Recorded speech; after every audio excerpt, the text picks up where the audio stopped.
something. That the handshake was a Waterloo moment. And what do I mean? Is that if you look at the period preceding the handshake, it was practically impossible for the president to govern this country. Yeah? And the worst person you want to have in the opposition is Raila Odinga. He's a menace, I would say that, when he's in the opposition. And so you would see that from March 10th, after the handshake, that the environment in Kenya, the political environment in Kenya has drastically changed. That is why you see Honorable Atandi here saying that he supports the president fully. So it was an opportunity for the president to work, to give him an opportunity to work. In the meantime, with Raila as an emissary, I would call him, he's an envoy, he's a roving, I would call, let me take the title that is being given. As a roving ambassador, you'll ensure that he's kept busy so that you also ensure that you're also working. But at the same time, I would say this, that the president has power to appoint anybody to be his representative. There's a story that was carried, I think 3 days ago by the Star, and it disclosed that foreign missions ambassadors have been instructed by the president that they should accord Raila Odinga an envoy status.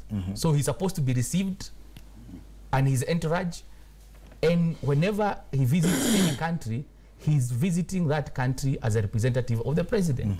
There's nothing wrong with that. And I'll say this, that going by history, this is a former prime minister of this country. This is a person who has support of almost half of the population of this country.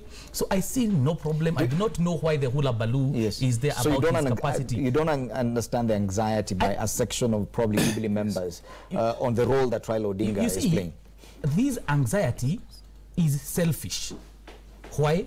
Because the focus is not on what Raila Odinga is doing right now, but is the impact of what Raila Odinga is doing right now to the race to the presidency in 2022. And you know, right now, everything that is being done by the president, by the deputy president, by Raila Odinga is being looked at the lenses of what is the game plan. And at the back of the mind, that every focus now, the attention has shifted to ensure, from ensuring that the country is governable right now to what is going to happen in 2022. And I'm very disappointed that people would be opposed to the or to the building bridges initiative. We know that the country has changed. We know that the political temperatures have cooled down. Yeah, we do not have the anxiety that we used to have. You do not see the tongue lashing everywhere. So right now, the only thing you have is that some internal wrangling in the Jubilee party on what Raila, on the position Raila is occupying. But far beyond that, I believe it is totally unnecessary. Yes. Your party leader, as an opposition MP, is moving around the globe with a presidential seal representing the president. Do you understand that dynamic? Do you understand the anxiety on the other side within Jubilee on exactly what role Raila plays?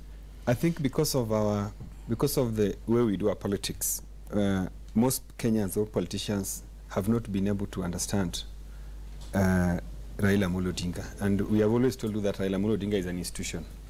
It's not just Raila, and when Raila is traveling, he does not need the seal or approval of anybody. First of all, because he's a former prime minister. Not even the president? He does not need, he's a former prime minister. Even when negotiating trade and investment on behalf of Kenya? Let me say that that I hate to mention the name of Raila Odinga in the same sentence with the name of William Ruto, because those are the people who are he's trying to associate his localize Raila Odinga. But the truth of the matter is that Raila Odinga has networks that extend far and wide. And even when he went to see the Prime Minister of India, that is his personal friend. Those are people he talks to, like we are talking here right now. So what we want to ask the president is to take advantage of, make use of Raila Odinga as a Kenyan resource, as a person who can market Kenya, can do things for Kenya that are going to benefit us. And we don't want what Raila Odinga does to be used for the sake of local politics. Because some of these MPs, some of these politicians who are shouting about Raila Odinga are actually young boys, young kids, politically they are young kids. And what Raila Odinga is doing is he has sacrificed for Kenya. Remember, we had this issue about the elections which we did not trust. And he decided to drop everything. And we have not even put any condition. In fact, I'm not aware if President Kibaki has made a formal appointment. President Kenyatta has made an appointment, formal appointment to Raila Odinga as an ambassador. What I know Raila is doing is that he's using his own networks to ensure that Kenyan economy, friends of Kenya, they can come and work with Kenya. But let us not localize what he's doing. What he's doing is out of his own volition. He's not sent by the state, as far as I'm concerned. Nobody has sent him. These are his networks he's using. I love the fact that now the government of the Republic of Kenya, the government is recognizing Raila Odinga's role as a former prime minister who can be an ambassador out of his own interest. But just for the sake of clarity, Bwana Kipruto Rapkipro, you've been in government for long. Yes. Can anyone represent Kenya without an appointment or express authority from the president go and negotiate trade or investment with any other head of government? You know, there are some individuals who have international status and they are entities on their own. Raila happens to be aspiring for that and is closer to that. But what I know is that the word of the president is law, whether it is in writing or just by calling ambassadors and informing them that whenever you see Prime Minister Raila, give him all the respect because he's doing it on behalf of Kenya. And I want to agree with Mheshimiwa Atandi that it is always important that we use the resource that we have, because he has networks in South Africa, he has networks in India and many other parts of Kenya, of the globe.